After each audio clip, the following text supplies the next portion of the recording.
What's up guys, NepentheZ here and welcome back to another episode of The Road to Glory. We are still 9-1 at this stage. I'm literally recording this at 6:30 on Friday. I know you're not watching this till Sunday. The ones to watchers are here. I'm not going to do any of the one to watch cards because you require a one to watch to do them. I don't think it's going to be value for money. I sold some items there, obviously, so I could afford that aggro before. I've got my fitness cards up on the trade pile. Oh yes, but I've also started to list up some of the players that I've got here now. So some of my 85s listing up. Should be able to make a nice bit of profit off of these. I've got a whole bunch of 83s and such as well, so that's pretty cool. However, it is not all doom and gloom. We are going to be hitting up the ALEXIS SANCHEZ SBC here today to start with, from North London to Manchester. Very, very easy to complete this one. The first one is 3 leagues exactly, 5 leagues minimum from 1 league.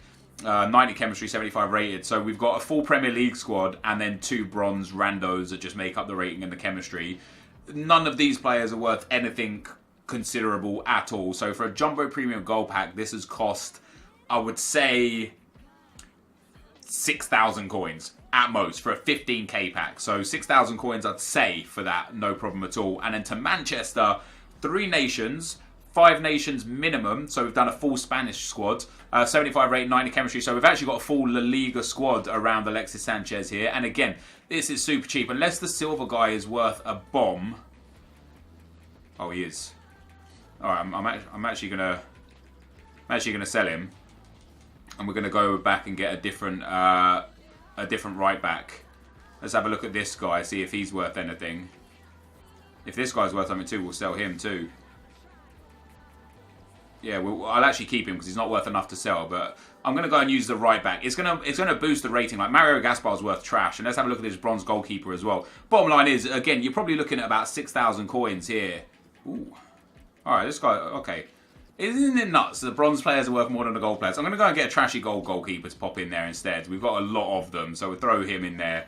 That's a problem solved there. So, lots of Spaniards, a couple of non-Spaniards, but generally speaking, just all trash bag cards that are worth, 500 to 1,000 coins at most. There's 10 of them, so we're looking at about 7,000 coins on this one. So all in all, for a 25k pack, 2 25k packs and a 15k pack, so for 65,000 coins worth of packs, that cost us no more than 15,000 coins for that Alexis Sanchez SBC to be complete. And we're going to go and open these packs, and hopefully the one-to-watch gods are on our side and we actually pack one. Jumbo Premium Gold Pack to start. It's a thin mint. Nothing doing in pack number 1, sadly. We can send these guys into the club. Lots of contracts and consumables and stuff that are quite nice. We'll keep that as well. Joaquin will send to the trade pile for now. We'll discard those remaining items. Next on the agenda is the rare gold pack. Come on, let me see that black flare. Let me see that. Come on. It's a thin mint again. EA, come on, man. What are you doing to me? Who do we get here? French striker. Giroud.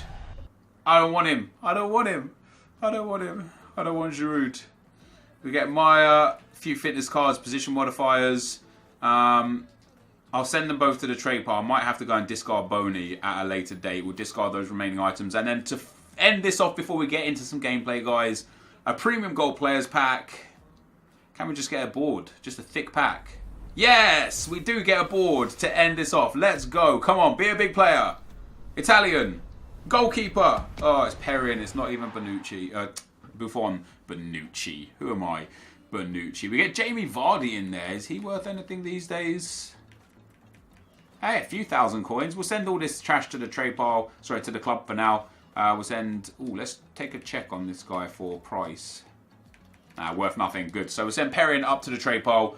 We'll discard Hernandez. And that, guys, is the end of the Alexis Sanchez SBC. I'm sure EA are going to do one of these every day. So we'll be back with some more of these over the next few days. This is going to be the end of the SBC. Let's get into the action. Okay, guys, so as we go into the gameplay, the first opponent we come up against is a guy that smashed us. Not gonna lie, his team is insane. He was insane. Very, very nice team. Lots to talk about today and not much time. So I'm gonna try and skip through as many as I can to get to the deep topics that we need to talk about. First is Moaz says, hey Nep, I think the League of Legends ranking system is perfect for FIFA and will prevent things like you said about matchmaking. That I 100% agree. There was a few people that disagreed with my sentiments about matchmaking, and that's absolutely okay. You know, you're entitled to your opinion. One of those was Jacob. He says, hi Nep, I think you're forgetting that this is a football game, and unlike other games you mentioned where a ranking system is implemented, football is a match-to-match sport. There is no elo system in football. Not every game your team plays will be the same level of ability. If Cardiff drew Man City in the FA Cup, then they can't say it's unfair matchmaking as they're not facing a team at their skill level. I know it's FIFA is just a game, but I think EA are trying to make it realistic as possible. I think EA are trying to make the gameplay realistic as possible, but not the rest of it. Otherwise, you would never, ever, ever be in a situation where you could have two of the exact same player on the field at the exact same time, because that's just not realistic, right? So I think we can throw realism argument out the window in a fantasy-based game mode, which is what Ultimate Team is. To address one thing for you, you say that there's no ELO in football. That's just wrong. There is ELO in football. It is the league system. Not only that, but like the world rankings have ELO. The coefficients, obviously, are the ELO system in terms of world rankings for Europa League places, Champions League places, etc., etc. But the ELO system in football is done via the divisions, and our ELO system, effectively, you know, in essence, is Premiership, Championship, Division 1, Division 2, and lower below. What I'm saying is that right now we have a situation where Manchester United on Weekend League might match up against Leyton Orient, and when they get a win that gets attributed to their win, but that shouldn't be worth as much as if Manchester United played Chelsea and got a win. It should, like, you know what I mean? Winning against someone on your skill level, as in a Premier League team versus a Premier League team, should be worth a lot. But winning against a team in the lower divisions, Brentford, Bradford, you know, Sheffield, even from the lower divisions, that should not be worth as much. So what happens in Foot Champs is that the Premier League teams play against the Division 1 and Division 2 teams, and that win is worth exactly the same as if they'd played against another Premier League team. And it just doesn't make sense, for me personally. And just bear in mind as well, the FA Cup is literally a cup draw. It is like, in that sense, again, how wins aren't worth as much as other wins, and how they shouldn't be worth as much. A small team dreams of getting a big team in the cup because it's an outing that they would have never experienced in their life before. You know, imagine you're a Division 2 team or a non-league semi-pro team, and you get Man City or Man United or Liverpool, Chelsea, Spurs, Arsenal. You get to go and play at a stadium you've never played at or couldn't have dreamed of playing at. You get to play against a team of absolutely world-class players, and you get a financial boost that helps the club. So although the matchmaking in essence is unfair, the lesser team gets such a huge boost outside of that it benefits them. In Foot Champs, if you got some guy who usually finishes bronze 1 and he comes up against a guy that finishes top 100 and he loses, he just gets a loss. So, you know, I don't think that's anything a fair assumption to make. Lucy Cool says, hey Nep, if Batshuayi gets an inform, even if it will be upgraded from an 83 to an 85, will it go to an 83 as his move club? Keep up the good work. It will go up to an 85. And that will be true to all the informs. So if Sanchez gets a new inform, it'll be a 92 rated. If Aubameyang doesn't have an inform. If there was another player as well there that's transferred that will get like basically they will go to the next upgrade over their biggest upgrade currently, and then the ones to watch item will change clubs.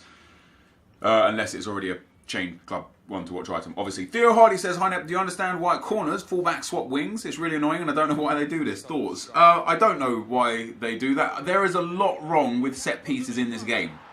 I think set pieces are something that need to be worked on for next year massively. One of the biggest problems for me is the fact that if you get a free kick an inch inside your opponent's half, and let's assume you're 3-2 up in the 90th minute and you get a free kick an inch in your opponent's half, in everybody's right mind, what would happen here is your defence would still be on your box, your midfield would still be behind the line, and your two attackers, maybe you'd have like an attacker upfield and maybe a midfielder just pushing up, but you'd have like 6, 7, 8 men behind the ball.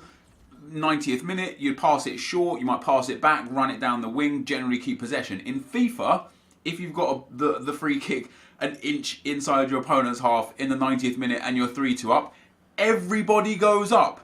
All of them. One player will sit back on the halfway line with the free kick taker.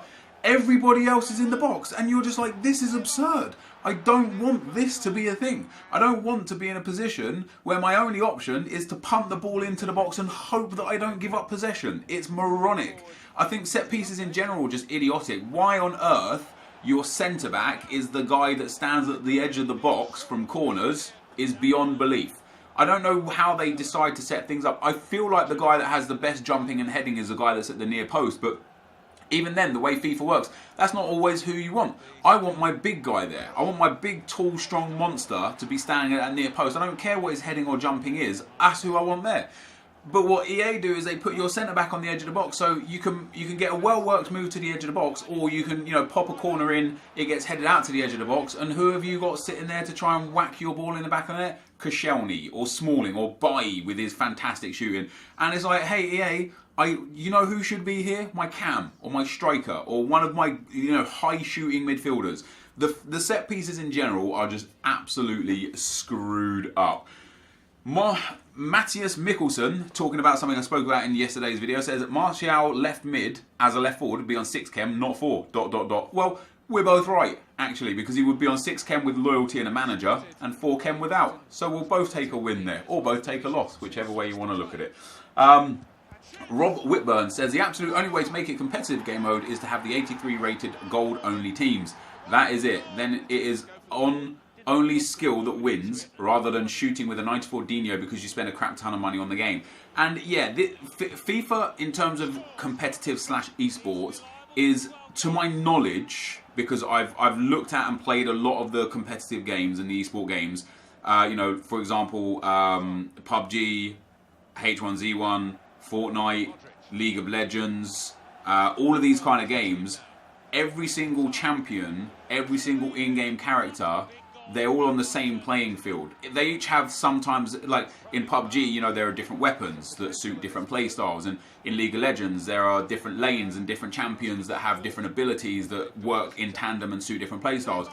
But in FIFA, it's like you have one guy who's just not very good at shooting up front and one guy who is very good at shooting up front, and it's essentially, in terms of being a competitive esport, it is not fair, and that's not to any one pro or non-pro or anything. It just globally, it's unfair that in a competitive game mode you can have an edge by paying money or by getting lucky in rewards or spending more time on the game. It doesn't represent fair play, and that's an interesting one, because I know EA are trying to make the esports scene pop off, and from everything that I've seen and everything that I understand with EA want esports to pop off because of the viewership and revenue earning potential, not because they care about the people that play the game, not because they care about the game itself, and not because they care about the esports section of the game. And again, I'd like to reiterate, when I say things like this, I don't mean EA Sports, the development team.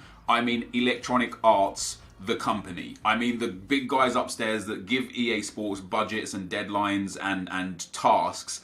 Those guys making this game, they absolutely want the best for the game. They pour their heart and soul into this game. They want it to work the way they want it to work, and I'm sure a lot of their visions line up with a lot of our visions. But the guys upstairs, they're about making money. They're a for-profit organisation. They use a lot of dirty tactics to make money from people. FIFA Mobile, as much as I play it and upload it from time to time on this channel, FIFA Mobile is the most disgusting pay-to-play / pay-to-win game, and it really tries to harp and play on people's wants and needs to get better things in the game, and it's disgusting. Like they really encroach on people to try and spend money on the game, and I don't think that should be the case. So in terms of EA are just a money-hungry evil corp, In terms of EA Sports, they want good things for this game, and that's where the problem lies. And I hope one day that they get more of a say in how this game turns out to be, because that would be pretty damn great. Next comment is from Paul Drama. It says, left and right back are not the most important positions on the field.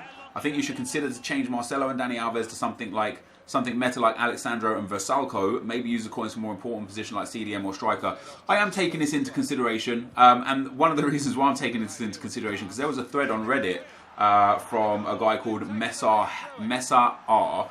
And he actually says, what's the point in upgrading top-tier players when mid-tier ones do 90% of the work? And his argument is, he says, this is a bit of an NepentheZ type logic. No shots here, I enjoy his content very much. But why would anyone want to spend 7-8 times more on Messi, for instance, when they can go purchase freaking inform Alessandrini or Lozano and get almost the same output? And this is something we've discussed a lot over the last 2 years, actually, especially since FUT Champs came into play. You know, right now, you still see the pro players, the best in the world, they still use Farman. They still use Bailly, Valencia, Alexandro. I still see that inform Alessandrini in many of their teams. So these players obviously have the abilities to be good in game. So when you say, you know, if we go back to Paul Drama's comment, the left and the right back are not the most important positions in the field. I agree, I do agree, they're not the most important positions in the field. In fact, they're probably some of the least important. I would go as far as saying the fullback positions are the least important positions in the game. I would say as much. And I am considering getting rid of Marcelo and Dani Alves and switching the team up. Not for any other reason than I would like to try and just get into I want to feel good about my team. And right now, I actually don't feel good about my team. There's some aspects of my team that I don't like. Just in general, like for example, having the regular version of Neymar and the regular version of Aguero. I don't like that. I would much prefer the better version of Neymar. And yeah, you know, taking a couple new fullbacks and releasing like 1.5 million in equity would be good. However, as soon as we do sell those players, at Alves and at Marcelo, we then consolidate the huge loss that we are going to be achieving from purchasing them. You know, I bought Marcelo for 1,050,000 coins, stupidly, because I'm a big idiot. And he's currently 930,000 coins, so that's only 110k loss, but 110k loss. But the biggest problem is Dani Alves. I bought Dani Alves for 690, and that was a snipe. He was like 750, and I sniped him at 690, and he's now 440. So I'm gonna be, once I sell them, that's like 350,000 coins gone. You know, they're never gonna recover. I'm never gonna get those coins back. Interestingly, I don't expect.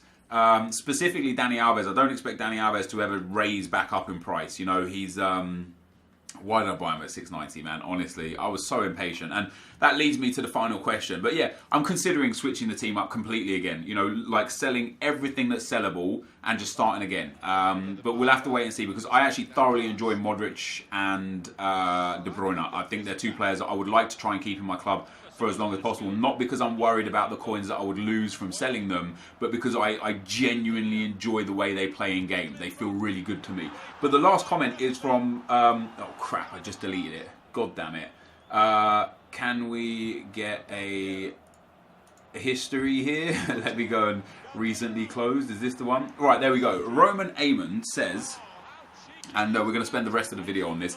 Hey NepentheZ, just wanted to drop the comment to say that my account is very similar to yours. Yes, I spent a total of $150 on packs, but all my best rewards have come from FUT Champs rewards. It's just amazing to have you as a basis to follow, taking months off and taking months more seriously. It has helped me tremendously, and even though this new patch, which I enjoy, I'm now 13-2, and hope to hit Elite 1 finally. Keep up the good work, Nepo, much love. I appreciate the kind words, dude, but when I read that, I couldn't help but sit here and think how much I've got this year wrong. This year. Not just this team of the year, not the coins that I've lost on team of the year, but I've got this year wrong. Last year, I did every single SBC that I could. You know, I got caught up in a problem where I was just forced to use SBC cards. You know, we wasted the opportunity to potentially make coins elsewhere because we were, you know, we had those SBC cards, and generally I felt trapped in my team, and I didn't really get out of that trap until around team of the season, when I started building brand new teams, and we eventually got into like an insane team of the season team at the back end of the year. This year I said that I wouldn't be doing that, and I stayed true to that. I've done some SBCs, some that I felt like represented value for money, and some that were actually good for me and good for my team, but I don't feel like this road to glory is representing the best me, and there are several reasons for that. The first reason, first and foremost, is that I put so much time into it in the first 8 weeks, maybe even 10 weeks, doing all the squad battles games to top 100, all the FUT Champs games, spending hours on it every night doing bronze pack method and you know, trading where I could and playing divisions to try and improve my game. But I got burnt out so fast. And what that's done is it's caused a big problem from basically the 10th week onwards, where I've lost a big amount of interest in this game, like in the game, not in the Road to Glory, just in the game. I've lost so much interest in the game because I got so burnt out so quick. And I know we've talked about burnout before, but I feel like I'm digging myself a hole. You know, I feel like I'm digging myself a hole and I'm not getting what I want out of this series. And that means you guys aren't getting the best of me. And it's sad for me to see my account in this state. By all accounts, my Road to Glory is exceptional. Okay, if I sold everything, I'd have like 6 to 7 million coins. I've got a couple of really good untradeable cards. I've got a good record. I've finished Elite 1 twice this year, which is once more than last year, which means I guess I've improved as a player. But generally speaking, I'm not content with where this account is because I didn't put in the smart effort. And so I started chasing the silly things, looking for just an immediate like kind of retribution. So for example, picking up those Team of the Year cards early, I didn't expect them to drop as much as they dropped. I did expect them to drop some, but I didn't expect them to drop as much as they dropped, right? We'll say that. But picking up those Team of the Year cards too early, it was just stupid. And the reason why I did it was because I was so hungry to make some good content that instead of just waiting a day or two, I ended up messing up and missing out, right? So that was a big problem for me.